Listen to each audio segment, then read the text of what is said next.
abasanangulwa abakhethiweyo nokuziba ziri mberi kwa Mwari Baba marachiziva zviri mberi mubutsvene hwomweya kuti muutsvene uhu hwemweya kuti vateerere vasaswe neropa raJesu Kristu kuti vateerere. Yesu ino chikonzero chamakasanangurwa kuti muuye kuno indomo yakhethiwa ukuthi niwe lana muutsvene uhu hwemweya. Divi rino iri nderevanhu vanoteerera isaidileni ngalabantu abamamelayo vakasarudzwa kuuya kudivi rino iri ndavanoteerera ukuza kuna nesaidi ngawamamelayo neimwe nzira kana totaura nenye indlela mase sikhuluma kana totaura nenzira chaiyo chaiyo sikhuluma ngendlela yamambela vakasara abasele vasina kupanduka vasina kupandukira mutumwa abazange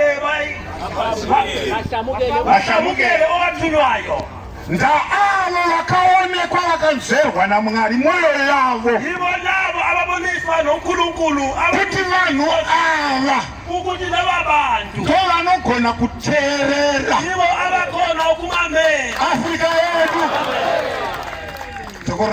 kuti vateerere vasaswe neropa raJesu kana vateerera vanhu ivava vangamamela laba bantu kana pavanozoungana vachiita zvirayiro vazobutana vaenzisi vachisangana neropa raJesu Kristu vachange vachisangana neropa raJesu Kristu chaivo igazi rikaJesu Kristu ovo ropa raJesu Kristu chairo namambela peterefeki notilefeki kana pachinge munhu orayirwa zvokusunungurwa umuntu sokukhululwa into yokukhululwa kana munhu achinge oteurirwa apa umuntu yetandazelwa kuti muteerera uganhurwe ukuthi ukungazali abantwana kuphela vanhu ivavava abantu laba ndo vachange vaine simba iroro zonalawo mandla rokuti vaite izvozvo ukuthi vayenze lokho nokuti vakateerera abamamele uye vanoteerera awayamamele uye vanoramba vachiteerera kubeka bemamele Afrika yedu ndo zvakatiunganidza pano iko kusumuthaneselana verenga nyasha norugare zvinonyasha umusa zvinonzi nyasha pamusoro penyasha phezu komusa grace upon grace umusa phezu komusa Afrika yedu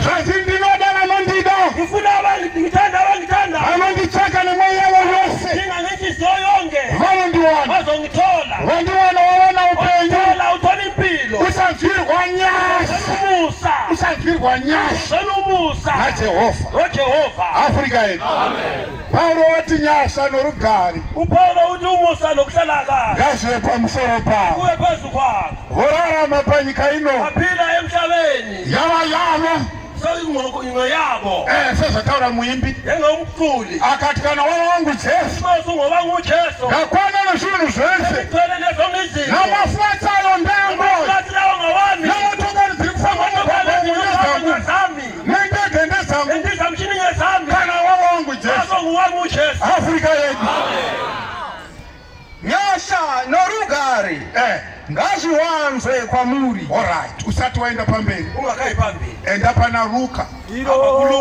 nokuti zvakaitika kumashure ngoba kwenzeka kumashure emuva Jesu neimwe nguva uJesu ngesinye isikhathi akasanangura wakhetha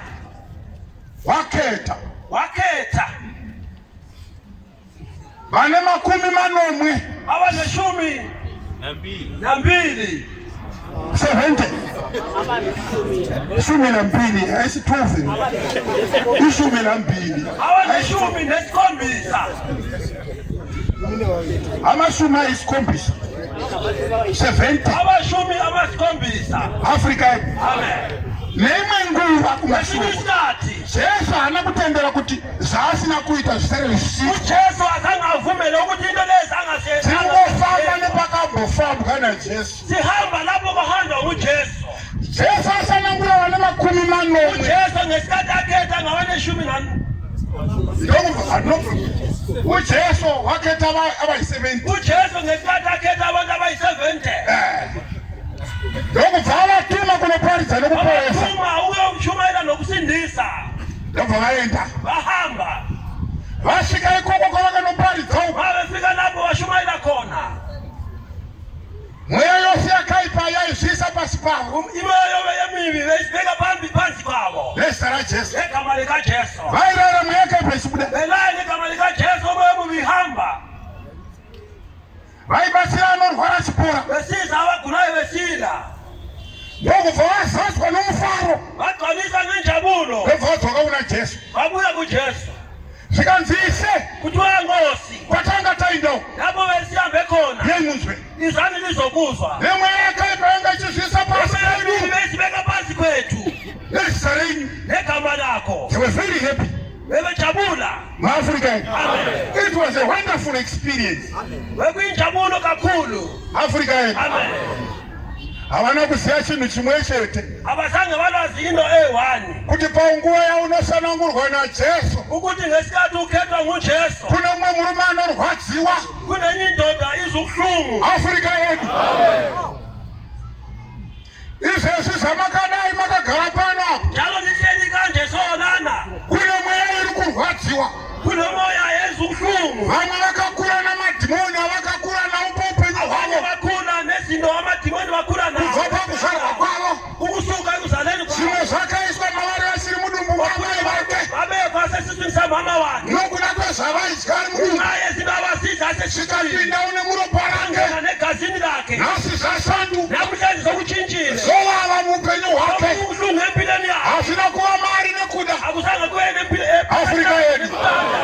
Mumwe akazwanira kusango kumombe omunye wasithatha asiudzwanisa mari dzake echela ngebangani bakhe vaifudza mombe navo. belusa inkomo naye Vamwe vakanga vaine vabereki vakasvinuka abanye bana abazali vachitaura kuti makwenzi aya bekhuluma ukuthi lesi sihlahla zvinodyirwa kuti izvoudiwe yaziwa ukuthi navakadzi uthando nabafazi ari mudiki.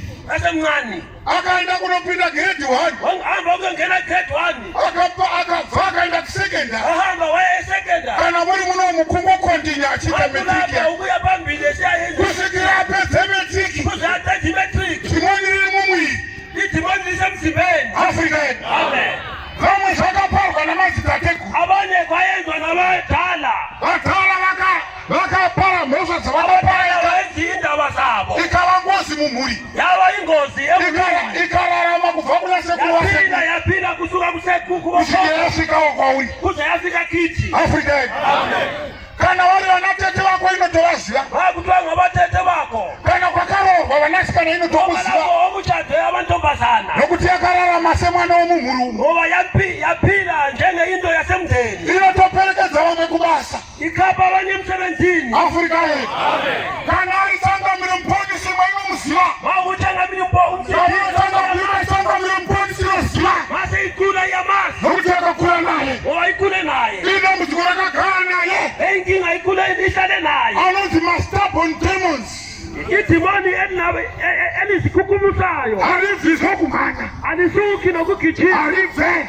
alisuki Afrika yedu Jesu achitsanangura vadzidzi vake neimwe nguva ujesu ekhuluma kubafundi wakhe ngesinye isikhathi akati vakomana wathi madoda zvemutowo uyu izinto zale indlela zvinotoda kutsanya kuzhinji kufuna ukuzila kakhulu nokunyengetera kukuru. nokutandaza kukhulu Hazvibviswi kumhanya. akusuki nokuindawa Afrika yedu ndomamwe madhimoni ari kurwisana nawo amadimoni esulisana nawo navamwe vakapinda mukereke. nabanye bangena esondweni Afrika yedu tiri kudzokera pashoko redu. siyabuyela elizini lethu Handei Luka 10 kubva pavhesi 17 vana 40 vanotumwa kuparidza nokuporesa. handei Vhesi 17 vana 40 vakadzoka nomufaro vachiti, Ishe, kunyangwe nemweya yakaipa inozviisa pasi pedu muzita renyu. Akati kwavari, ndakaona Satani achiwa kudenga semheni. Tarirai, ndakakupai simba rokutsika pamusoro penyoka nezvinyavada. mira ipapo. imo lapho Afrika yedu nokuti pakauya vakuru ngoba kwaza abadala panguva yokutanga ngesikhathi sokuqala vakasiwana kuina varume bathola kunamandoda vamwe vaitaura vachiti takamira nesimba abanye bekhuluma bathi sibe namandla tichimirira mashoko omutumwa Paulo mazuva Afrika. simela amazwi athu ngeyophomosha we-afrika. Afrika yethu. Amen. Umoyela ivangeli.